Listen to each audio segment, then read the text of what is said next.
mãe, ela passou mal de manhã, sofreu um infarto, foi pro pronto-socorro, levei ela pro pronto-socorro, ela ainda ficou um dia todo lá sendo atendida, só que quando chegou a noite ela teve um segundo infarto e eles não conseguiram reavivá-la e ela faleceu. Foi mais inesperado, né? Quando eles me chamaram lá dentro, porque eu estava o tempo inteiro lá dentro, né?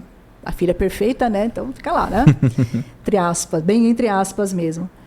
Mas quando eles me chamaram lá dentro para falar que, olha, sinto muito, né? Não teve jeito, a gente não conseguiu reanimá-la.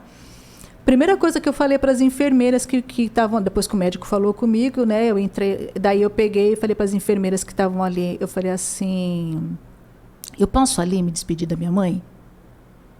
Né? Não, pode ir, tal, não sei o quê. Daí eu fui até lá na maca onde ela estava lá no cantinho.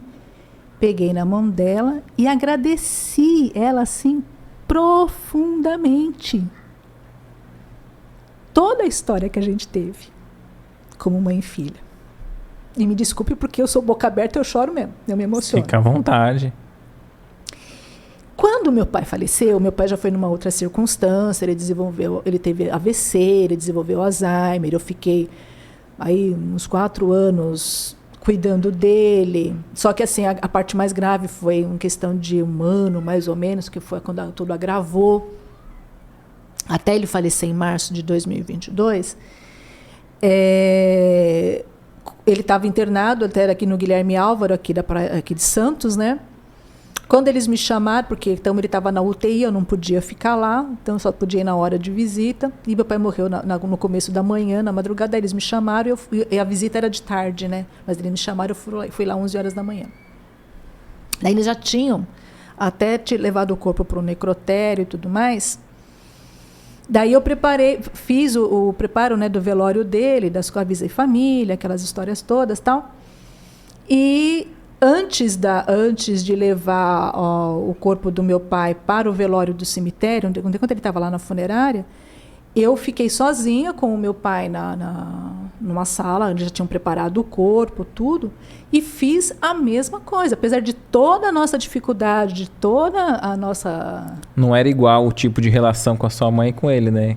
Não era. Mas mesmo assim, não era, mas a ele reação, era meu pai. E, você vê o que é a vida, né? Sim. A vida precisou...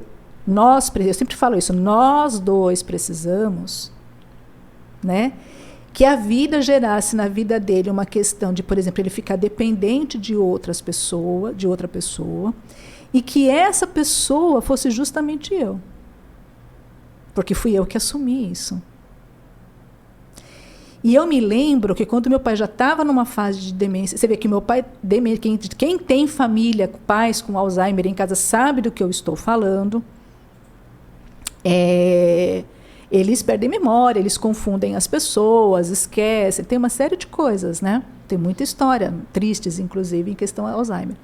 O meu pai, até o último suspiro dele, ele não me esqueceu quem eu era. Ele já estava em coma induzido no hospital. Os médicos já tinham falado para mim, porque ele começou a ter falência múltipla dos órgãos e tal. Não tinha muito o que... Era mais ou menos o que... Até como ele estava ligado em aparelhos, eu falei para o médico, falei assim, você só não me peça para mandar desligar os aparelhos, porque isso eu não vou fazer. Eu não tenho coragem. Daí ele falou, não, a gente não vai pedir isso, mas eu quero que você autorize a gente não fazer nenhuma intervenção, porque o sangue dele já não estava mais coagulando e o rim dele estava parando, e o normal seria fazer hemodiálise, só que ele poderia ter uma hemorragia e morrer da hemorragia porque não estava tendo coagulação mais. Então, eu autorizei a não fazer mais nenhum procedimento invasivo. Sim. E ficamos... Mas foi rápido, foi assim, de um dia para o outro, assim, que aconteceu isso. 2 dias depois que eu tive essa conversa com o médico. Só que até acontecer isso, eu fui na UTI visitar ele, e entrei lá e eu ficava... Ele estava lá em coma induzido e eu ficava conversando com ele, tal. Quando você tinha um período e chegou aquela hora, tem que ir embora, né? Que eles me botaram para fora. Daí chegou um rapaz da enfermaria, lá dos enfermeiros lá, que trabalhavam lá dentro da UTI, ele falou assim, deixa eu falar uma coisa com você, você é filha dele, né? Eu falei, sou. Daí ele falou assim, ó, a gente sabe, você sabe da situação do seu pai, tal, mas venha, continue, por o tempo que for necessário, continue vindo, porque ele sabe que você está aqui. Daí eu falei assim, por que você está falando isso? Ele falou assim, porque eu estava olhando os aparelhos, a hora que você se aproxima dele, altera todinho os batimentos cardíacos dele. Ah, que bonito. Entendeu? Então ele não me esqueceu. Sabe? Ele sabia quem eu era. E interessante que eu sempre vi muito olhar de ódio do meu pai. A vida toda. Só que no fim da vida dele, às vezes eu estava alimentando ele, dando comida para ele, e ele estava me olhando com amor. Legal esse corte, né? Coloca aqui nos comentários o que você achou desse vídeo, sua opinião. E lembre-se de marcar aquele amigo querido que você sabe que vai se interessar por esse tema. Para você acompanhar o episódio completo, é só pesquisar Recomeçar Podcast Espírita.